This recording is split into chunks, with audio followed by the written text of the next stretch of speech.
காயத்ரி தேவியின் வீட்டிற்கு கோபமாக சென்ற கீதா திரும்பி வந்து இங்கே இருக்கும் எல்லோரையும் சமாதானப்படுத்த முயற்சிப்பதை பார்த்து எல்லோரும் அதிர்ச்சியானார்கள். காயத்ரி தேவிதான் எதையோ சொல்லி கீதாவின் மனதை மாற்றியிருப்பார் என்று தீபக் புரிந்து கொண்டான். உடனே அவன் கீதாவை பார்த்து, ஆண்டி, அவங்க சொல்ற எதையும் நம்பாதீங்க, உண்மையிலேயே அவங்க எல்லாம் ரொம்ப மோசமானவங்க என்று சொன்னான். உன்னோட வேலை இந்த வீட்டுல சமைக்கிறதும் பாத்திரம் கழுவுறதும் தானே, அப்ப அதை மட்டும் ஒழுங்கா பாரு. தேவையில்லாம குறுக்க வந்து எனக்கு அட்வைஸ் பண்ற வேலையெல்லாம் வச்சுக்காத. ஏதோ ஒரு வில்லாவை ஓசியில வாங்கி கொடுத்துட்டா உடனே நீ சொல்ற எல்லாத்துக்கும் நான் தலையாட்டணுமா என்று கோபமாக கத்தினார் கீதா. அவருடைய பேச்சை கேட்டு ஷர்மிளா விரக்தி அடைந்து, அம்மா போதும், அங்க நடந்த எல்லாத்தையும் நான் உங்ககிட்ட சொல்லிட்டேன். அவங்க எங்களை கொலை பண்ற அளவுக்கு கூட துணிஞ்சிருந்தாங்க. அப்படிப்பட்டவங்க கிட்ட சமாதானமா போற அளவுக்கு அங்க என்ன நடந்துச்சு? நீங்க போகும்போது எவ்வளவு கோவத்துல போனீங்க? அந்த கோவமெல்லாம் இப்போ எங்க போச்சு? அவங்க உங்ககிட்ட என்ன பத்தி வச்சாங்க? உங்களோட குடும்பத்தையே அவங்களுக்கு சாதகமா மாற சொல்லிட்டு இருக்கீங்க என்று கோபமாக கேட்டாள். ஷர்மிளா, என்ன நீ இப்படி பேசுற? நான் டூர் போகும்போது நீ இப்படியெல்லாம் இல்லையே. நான் இல்லாத இந்த கொஞ்ச நாள்ல நீ ரொம்பவே மாறி போயிட்ட. உனக்கு இன்னமும் சொந்தங்களை எல்லாம் எப்படி டீல் பண்ணணும்னு தெரியல. நாம எல்லாரும் உன் பாட்டி வீட்டுக்கு போய் அவங்க கூட சமரசம் பண்ணிக்கணும்னு நினைக்கிறேன். எல்லா குடும்பங்கள்லயும் இந்த மாதிரி சின்ன சின்ன சங்கடங்கள் நடக்கிறது சாதாரணம் தான் என்று சொன்னார் கீதா. என்ன, அவங்க எங்களை கொலை பண்ண ட்ரை பண்ணது உங்களுக்கு சாதாரண விஷயமா என்று ஷர்மிளா கோபத்துடன் கேட்டாள். கீதா பேசுவதையெல்லாம் பார்த்து கணேஷுக்கு சந்தேகமாக இருந்தது. தன் அம்மா கீதாவை ஏதோ ஒரு விஷயத்தை சொல்லி மயக்கி இருக்க வேண்டும் என்று அவர் நினைத்தார். உடனே நேராக கீதாவின் முன்னால் சென்று அவர் கையை பிடித்து தன் தலையில் வைத்தபடி, என் மேல சத்தியம் பண்ணி சொல்லு, அந்த வீட்டுல உண்மையிலேயே என்ன நடந்துச்சு?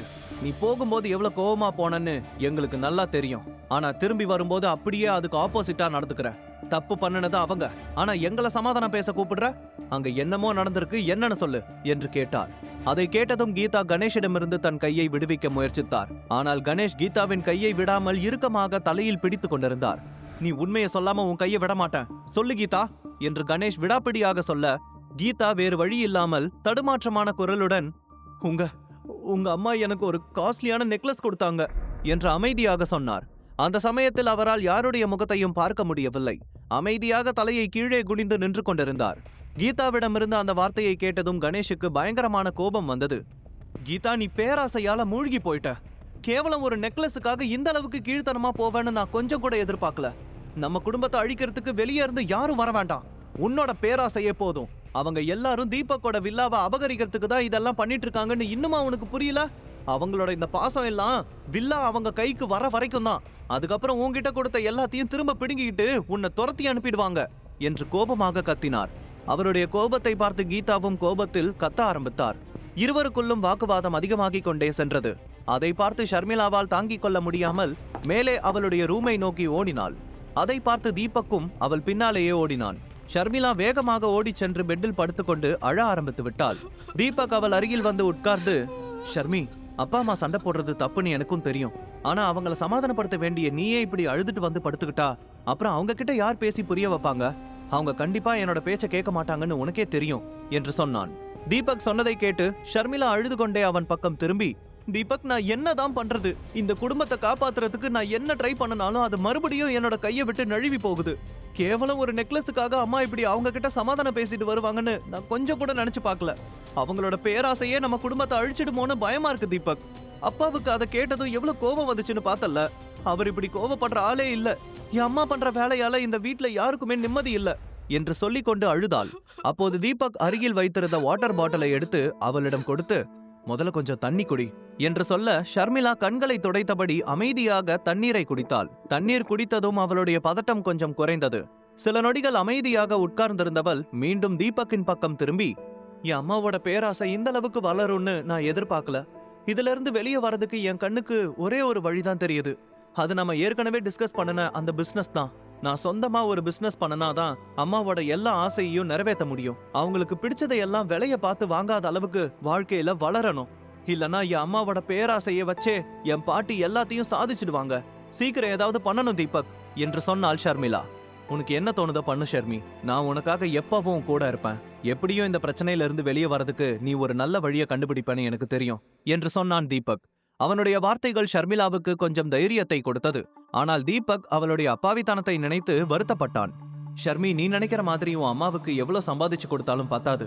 நாளுக்கு நாள் அவங்களோட பேராசை அதிகமாகிட்டே தான் போகுமே தவிர குறையாது. அவங்களா பார்த்து திருந்தனாதான் உண்டு. ஆனா அதை சொல்லி உன்னோட நம்பிக்கையை கெடுக்க நான் விரும்பல.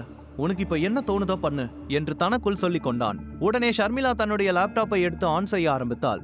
அதை பார்த்த தீபக், சரி நீ பாரு, நான் கீழே போய் நிலைமை எப்படி இருக்குன்னு பார்த்துட்டு அப்படியே உனக்கு சாப்பிட ஏதாச்சும் ரெடி பண்ணி கொண்டு வரேன் என்று சொல்லி அவள் ரூமை விட்டு வெளியே வந்தான். தீபக் அங்கிருந்து வெளியே வந்து பார்க்க ஹாலில் இருவரையும் காணவில்லை. உடனே அவர்களுடைய ரூமிற்கு சென்று மெதுவாக எட்டி பார்த்தான். அங்கே இருவரும் கோபத்தில் எதிரெதிர் திசையில் படுத்துக் கொண்டிருந்தார்கள். கீதா மட்டும் கோபத்தில் ஏதோ தனக்குத்தானே புலம்பிக் கொண்டிருந்தார். எப்படியோ சண்டை போடாம போய் படுத்துக்கிட்டாங்களே, அது வரைக்கும் சந்தோஷம். சீக்கிரம் ஷர்மிளாவுக்கு ஏதாச்சும் சமைச்சு கொடுத்துட்டு நானும் தூங்கணும், ரொம்ப டயர்டா இருக்கு என்று சொல்லிக் கொண்டவன் கிச்சனுக்கு சென்று அவளுக்காக பர்கர் செய்ய ஆரம்பித்தான். சில நிமிடங்களில் பர்கர் செய்து முடித்துவிட்டு ஷர்மிளாவுக்காக மேலே கொண்டு சென்றான். அங்கே அவள் முகத்தில் இருந்த சிரிப்பை பார்க்கும்போது, என்ன ஷர்மி, உன் முகத்துல இருக்கிற சந்தோஷத்தை பார்க்கும்போது ஏதோ நல்ல விஷயம் நடந்திருக்கு போல இருக்கே என்று கேட்டுக்கொண்டே வந்து பர்கரை அவளுக்கு கொடுத்தான். உடனே ஷர்மிளா ஆர்வத்துடன், தீபக், நான் மிஸ்டர் பார்த்தசாரதின்னு இன்வெஸ்டர் கிட்ட பேசினேன். அவர் நாளைக்கு 12 மணிக்கு ப்ளூபெரி ஹோட்டல்ல மீட் பண்றதுக்கு அப்பாயின்மெண்ட் கொடுத்திருக்காரு. இந்த மீட்டிங் மட்டும் நல்லபடியா முடிஞ்சு அவர் நமக்கு இன்வெஸ்ட் பண்ண ஒத்துக்கிட்டார்னா நம்மளோட மொத்த கஷ்டமும் தீந்துடும். நாளைக்கு மீட்டிங் நல்லபடியா முடியணும்னு வேண்டிக்கோ என்று சிரித்துக் கொண்டே சொன்னாள். வாவ், சூப்பர் ஷர்மி, நீ நினைச்சது கண்டிப்பா நடக்கும். நாளைக்கு தைரியமா அந்த மீட்டிங் அட்டெண்ட் பண்ணிட்டு வா என்று சிரித்துக் கொண்டே சொன்னான் தீபக். அதன் பிறகு ஷர்மிளா சந்தோஷமாக பர்கர் சாப்பிட ஆரம்பித்தாள். தீபக்கும் கணேஷ் கீதா சமாதானமான விஷயத்தை சொல்ல ஷர்மிளா நிம்மதி பெருமூச்சு விட்டு கொண்டாள். அடுத்த நாள் காலையில் ஷர்மிளா டிஃபன் சாப்பிட்டு முடித்துவிட்டு நேராக ப்ளூபெரி ஹோட்டலுக்கு கிளம்பி சென்றாள். அதன் பிறகு தீபக் வீட்டு பாத்திரங்களை எல்லாம் கழுவி கொண்டிருந்தான்.